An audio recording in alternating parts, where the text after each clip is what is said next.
జర్నలిస్టులందరికీ ఇల్లు గుర్తింపు కల్పించడమే ఆంధ్రప్రదేశ్ జర్నలిస్ట్ ఫోరం ప్రధాన లక్ష్యమని ఏపీజేఎఫ్ ఫౌండర్ చెవుల కృష్ణాంజనేయులు తెలిపారు. విశాఖలో నిర్వహించిన మీడియా సమావేశంలో ఆయన మాట్లాడుతూ జర్నలిస్టులకు ఇళ్ల స్థలాలు కేటాయించి డబుల్ బెడ్రూమ్ ఇల్లు నిర్మించాలని, ప్రత్యేక సంక్షేమ నిధి ఏర్పాటు చేయాలని ప్రభుత్వాన్ని కోరారు. 60 ఏళ్లు నిండిన లేదా 25 ఏళ్ల సర్వీస్ పూర్తి చేసిన జర్నలిస్టులకు పెన్షన్ సౌకర్యం కల్పించాలని డిమాండ్ చేశారు. ఎక్రిడిషన్తో సంబంధం లేకుండా మీడియా సంస్థల గుర్తింపు పత్రాల ఆధారంగా హెల్త్ కార్డులు ఇవ్వాలని కోరారు. యూట్యూబ్ ఛానళ్ల గుర్తింపునకు స్పష్టమైన విధి విధానాలు రూపొందించాలని విజ్ఞప్తి చేశారు. ఏపీజీఎఫ్ రాష్ట్ర అధ్యక్షుడు శివరాజేష్ మాట్లాడుతూ వ్యక్తిగత ప్రయోజనాలు తమ లక్ష్యం కాదని, జర్నలిస్టుల సంక్షేమం, హక్కుల పరిరక్షణ కోసమే పనిచేస్తున్నామని తెలిపారు. ఈ సందర్భంగా ఉమ్మడి విశాఖ జిల్లా ఏపీజేఎఫ్ అడ్హాక్ కమిటీ కన్వీనర్లుగా B Ravikanth, P A Rao, Y Nageswararao, Durgaprasad, యూసఫ్లను ప్రకటించారు. నమస్కారం. నేను Chevula Krishnanjaneyulu, Andhra Pradesh journalist forum founder, president. Andhra Pradesh journalist forum Visakha ఉమ్మడి జిల్లా మహాసభని విశాఖలో త్వరలో నిర్వహించుకోబోతున్నాం. ఈ మహాసభ జర్నలిస్టులకు సంబంధించినటువంటి సమస్యలని ఆంధ్రప్రదేశ్ ప్రభుత్వ దృష్టికి తీసుకురావటం, జర్నలిస్టుల సమస్యల పరిష్కారం కోసం విశాఖ ఉమ్మడి జిల్లా మహాసభని నిర్వహించుకోబోతున్నాం. ఈ మహాసభ ద్వారాగా ఆంధ్రప్రదేశ్ ప్రభుత్వానికి అపరిష్కృతంగా ఉన్నటువంటి జర్నలిస్టుల సమస్యలన్నింటినీ కూడా ప్రభుత్వం దృష్టికి తీసుకొచ్చేటువంటి ప్రయత్నం చేయాలనేటువంటిది మహాసభ యొక్క ప్రధానమైనటువంటి ఉద్దేశం. ఇప్పటికే రాష్ట్రంలో ఉన్నటువంటి జర్నలిస్టుల సమస్యల మీద వాటి పరిష్కారం కోసం ఆంధ్రప్రదేశ్ ప్రభుత్వము కృషి చేస్తోంది. ఇంకా కొన్ని సమస్యలు పరిష్కారం కావాల్సినటువంటి పరిస్థితి ఉంది. ఆ సమస్యల్ని త్వరితగతిన ఈ ప్రభుత్వం పరిష్కరించాలనేటువంటి అంశం మీద ఆంధ్రప్రదేశ్ జర్నలిస్ట్ ఫోరం తరపున ఆంధ్రప్రదేశ్ ప్రభుత్వానికి ముఖ్యమంత్రి చంద్రబాబు నాయుడు గారికి, సమాచార శాఖ మంత్రి పార్థసారథి గారికి, ఏపీ జర్నలిస్ట్ ఫోరం తరపున విశాఖ వేదికగా వాళ్ళకి సవినయంగా విజ్ఞప్తి చేస్తున్నాం. ప్రధానంగా జర్నలిస్టులకు సంబంధించి అర్హులైనటువంటి జర్నలిస్టులందరికీ ఇళ్ల స్థలాలు కేటాయించి ఈ ఆంధ్రప్రదేశ్ ప్రభుత్వం ఇచ్చినటువంటి హామీకి అనుగుణంగా జర్నలిస్టుల కంట్రిబ్యూషన్తో డబుల్ బెడ్రూమ్ ప్లాట్లు నిర్మించి ఇవ్వాలి అనేటువంటి దాని మీద ఆంధ్రప్రదేశ్ జర్నలిస్ట్ ఫోరం తరఫున రాష్ట్ర ప్రభుత్వానికి విజ్ఞప్తి చేస్తున్నాం.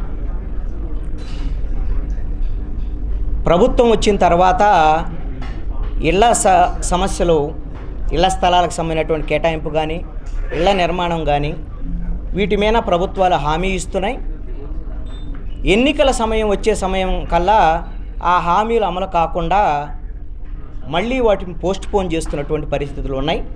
కాబట్టి ఈ ప్రభుత్వానికి మేము ఇప్పటికే విజ్ఞప్తి చేశాం.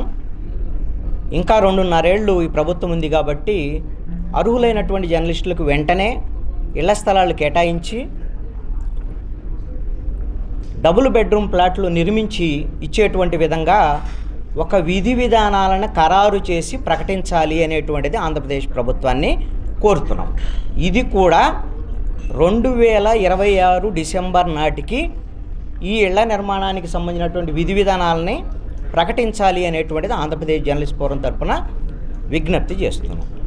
అదేవిధంగా జర్నలిస్టుల సంక్షేమ నిధిని ఆంధ్రప్రదేశ్ ప్రభుత్వం ప్రకటించాలి అనేటువంటిది కూడా ఆంధ్రప్రదేశ్ జర్నలిస్ట్ ఫోరం తరఫున విజ్ఞప్తి చేస్తున్నాం. ఒక 5 కోట్ల రూపాయల సంక్షేమ నిధిని ప్రకటించి దాని ద్వారాగా వచ్చేటువంటి ఆదాయంతో అర్హులైనటువంటి జర్నలిస్టులకి 60 ఏళ్ళు నిండినటువంటి వాళ్ళు, లేదు అంటే 25 సంవత్సరాల సర్వీస్ పూర్తయినటువంటి వాళ్ళకి పెన్షన్ని ప్రకటించాలి అనేటువంటి దాని మీద ఆంధ్రప్రదేశ్ ప్రభుత్వాన్ని కోరటం అనేది జరుగుతుంది. అదేవిధంగా ఇప్పటికే అక్రిడేషన్లకు సంబంధించినటువంటిది మంజూరు ప్రక్రియ కొనసాగుతున్నటువంటి పరిస్థితి ఉంది.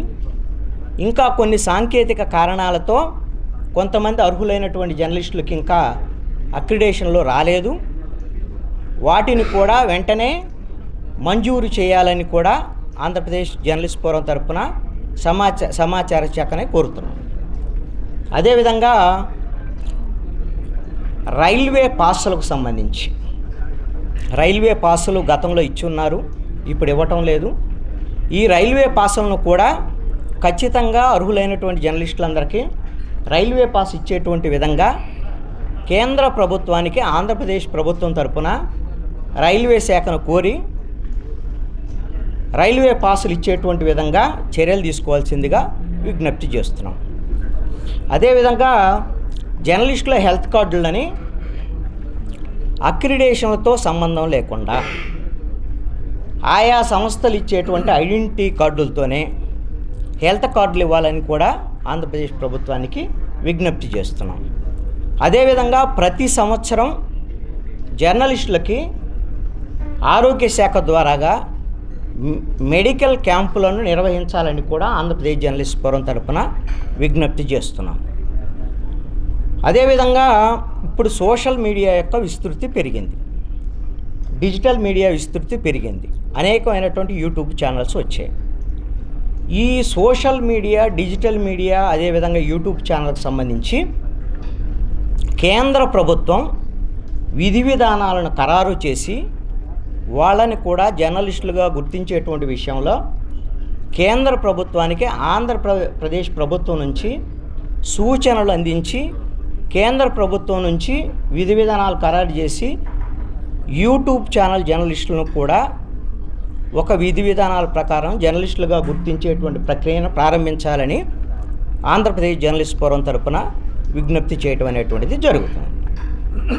అదేవిధంగా విశాఖపట్నంతో పాటు అన్ని ప్రాంతాల్లో కూడా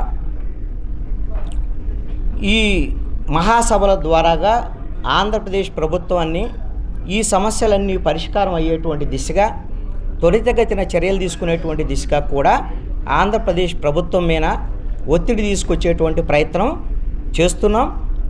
ప్రధానంగా ఇళ్ల స్థలాలకు సంబంధించి ఇప్పటికే ఆంధ్రప్రదేశ్ జర్నలిస్ట్ ఫోరం తరపున ప్రభుత్వంతో సంప్రదింపులు జరిపాం. సమాచార శాఖ మంత్రి పార్థసారథి గారే ఇప్పుడు హౌసింగ్కు సంబంధించినటువంటి మినిస్టర్గా కూడా ఉన్నారు. జర్నలిస్టులందరికీ కూడా ఇళ్ల స్థలాలకు సంబంధించినటువంటి ప్రక్రియని త్వరితగతిన పూర్తి చేసి ఇళ్ల నిర్మాణం పూర్తి చేస్తామని హామీ ఇచ్చున్నారు. వాళ్ళను కోరింది ఏంటి అని అంటే 2014 నుంచి 19 వరకు ఉన్నటువంటి ప్రభుత్వ సమయంలో జర్నలిస్టుల కంట్రిబ్యూషన్తో ఆ రోజున ఇళ్ల నిర్మాణం చేపట్టడానికి విధి విధానాలు తయారు చేసిన తర్వాత ఎన్నికలు వచ్చినాయి అనేటువంటి అంశం మీద ఆగిపోవడం అనేటువంటి జరిగింది. అందుకని ఇప్పుడు ఆ విధి విధానాలకు సంబంధించినటువంటి ప్రక్రియని డిసెంబర్ లోపు పూర్తి చేసి ఇళ్ల నిర్మాణ ప్రక్రియకు సంబంధించినటువంటి స్పష్టమైనటువంటి విధాన ప్రకటన చేయాలని కోరటం అనేది జరిగింది. అదేవిధంగా 2014 నుంచి 19 మధ్యలో ఏపీ జర్నలిస్ట్ ఫోరం అప్పటి ప్రభుత్వ సహకారంతో జర్నలిస్టులకి యాక్సిడెంటల్ ఇన్సూరెన్స్ పాలసీ అనేటువంటి దాన్ని భారతదేశంలో ఎక్కడ లేనటువంటి విధంగా ఆంధ్రప్రదేశ్ ప్రభుత్వం ఆ రోజున ప్రకటించడం జరిగింది. ఆ యాక్సిడెంటల్ ఇన్సూరెన్స్ పాలసీతో పాటుగా సహజమైనటువంటి మరణాలకు సంబంధించి జర్నలిస్టులు చనిపోతే ఆ కుటుంబాలను కూడా ఆదుకునేటువంటి విధంగా విధి విధానాలను తయారు చేయాలని ఆంధ్రప్రదేశ్ ప్రభుత్వాన్ని విజ్ఞప్తి చేస్తున్నాం. దీంతో పాటుగా జర్నలిస్టులు కరోనా సమయంలో కొంతమంది విధి నిర్వహణలో ఉండి చనిపోయినటువంటి జర్నలిస్టులు ఉన్నారు. ఆ జర్నలిస్టులకి ఆ కుటుంబాలను ఆదుకుంటామని ప్రభుత్వం ప్రకటించింది. కానీ గత ప్రభుత్వం ఆ విధమైనటువంటి హామీని అమలు చేసి ఉండలేదు.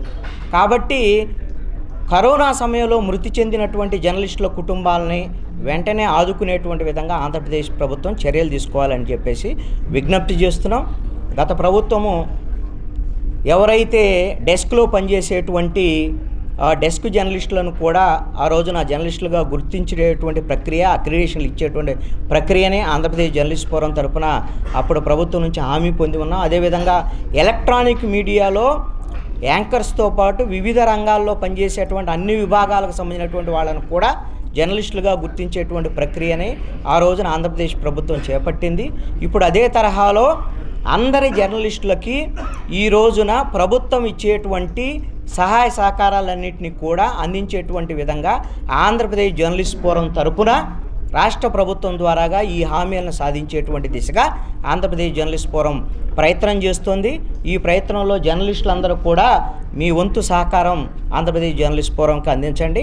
మనం అందరం కలిసి ప్రభుత్వం దగ్గర నుంచి మనం ఈ హామీలని సాధించేటువంటి ప్రయత్నం చేద్దాం. ఖచ్చితంగా ఈ హామీలని ఆంధ్రప్రదేశ్ ప్రభుత్వం నుంచి పొందేటువంటి విధంగా చూస్తామని చెప్పి ఆంధ్రప్రదేశ్ జర్నలిస్ట్ ఫోరం తరపున ఈ సందర్భంగా జర్నలిస్టులందరికీ కూడా హామీ ఇస్తూ ఈ అవకాశం ఇచ్చినటువంటి విశాఖ జర్నలిస్టులందరికీ కూడా పేరు పేరున నమస్కారాలు తెలియజేస్తున్నాం. మహాసభకు సంబంధించినటువంటి అంశాలు, అదేవిధంగా నూతన కమిటీకి సంబంధించినటువంటి అంశాలు ఏపీ జర్నలిస్ట్ ఫోరం రాష్ట్ర అధ్యక్షులు శివరాజేష్ గారు వెల్లడిస్తారు.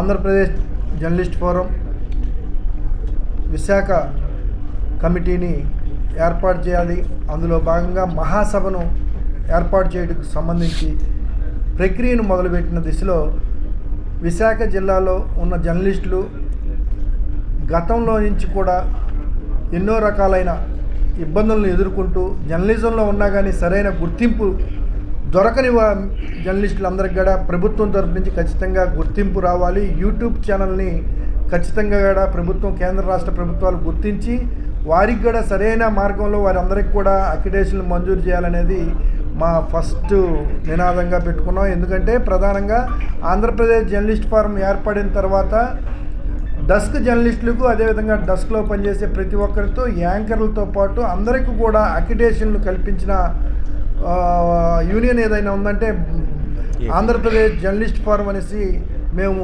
ఖచ్చితంగా చెప్పగలం. ఆంధ్రప్రదేశ్ జర్నలిస్ట్ ఫోరం 2014-19 సమయంలో ప్రభుత్వానికి ఖచ్చితంగా జర్నలిస్టులకి ఇవ్వాలి అనే డిమాండ్ను ప్రకటించడంతో అప్పటి ప్రస్తుతం ఉన్న ముఖ్యమంత్రి చంద్రబాబు నాయుడు వెంటనే దాన్ని ఆమోదం తెలిపి ఖచ్చితంగా జర్నలిస్టుల రంగంలో ఏ విభాగంలో పనిచేసినా కానీ వారికి ఖచ్చితంగా జర్నలిస్ట్గా గుర్తింపు ఇవ్వాలి, అక్రిడేషన్ మంజూరు చేయాలనేది చెప్పారు.